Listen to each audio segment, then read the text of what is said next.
একজন দুজন বা শতাধিকও নয়, বরং পুরোপুরি ৩১,০০০-এরও বেশি নারী উধাও হয়ে গেছেন। এসব নারী কোথায় গেছেন, কার সঙ্গে গেছেন তাও কেউ জানে না। আর বিপুল সংখ্যক নারীর উধাওয়ের ঘটনা ঘটেছে মাত্র ৩ বছরে। জানা গেছে, উধাও হওয়া এসব নারীদের মধ্যে প্রায় ২৯,০০০ মহিলা, প্রায় ৩,০০০ কিশোরী। তারা ২০২১ সাল থেকে চলতি বছরের মধ্যে নিখোঁজ হয়েছে। এমন চাঞ্চল্যকর ঘটনাটি ঘটে মধ্যপ্রদেশে। রাজ্যটির সরকারি তথ্য বলছে, গত ৩ বছরে রহস্যজনকভাবে নারী নিখোঁজের এসব ঘটনা ঘটেছে।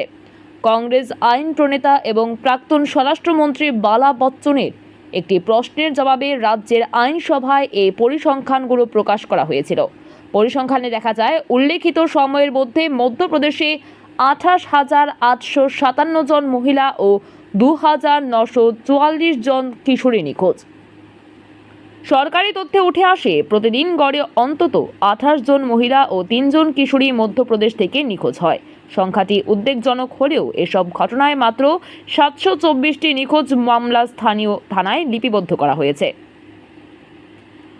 মধ্যপ্রদেশের উজ্জয়িনী গেল ৩৪ মাসে ৬৭৬ জন মহিলা নিখোঁজ হলেও এখনো পর্যন্ত একটি নিখোঁজ মামলা থানায় ডায়েরি করা হয়নি। রাজ্যের সাগর জেলায় এখনো পর্যন্ত সবচেয়ে বেশি কিশোরী নিখোঁজের ঘটনা ঘটে, কিন্তু থানায় সর্বমোট ২৪৫টি মামলা রুজু করা হয়।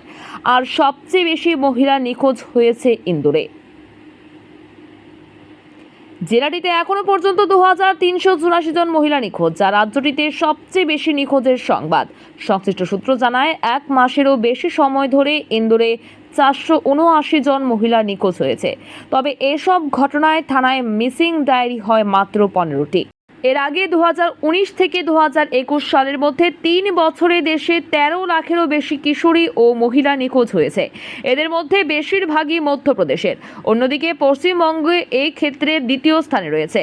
ভারতীয় সংসদে উপস্থাপন করা তথ্য বলছে, ২০১৯ থেকে ২০২১ সনের মধ্যে ১৮ বছরের বেশি বয়সী ১০,৬১,৬৪৮ জন মহিলা এবং ১৮ বছরের কম বয়সী ১,৫১,৪৩০ জন কিশোরী নিখোঁজ হয়েছে।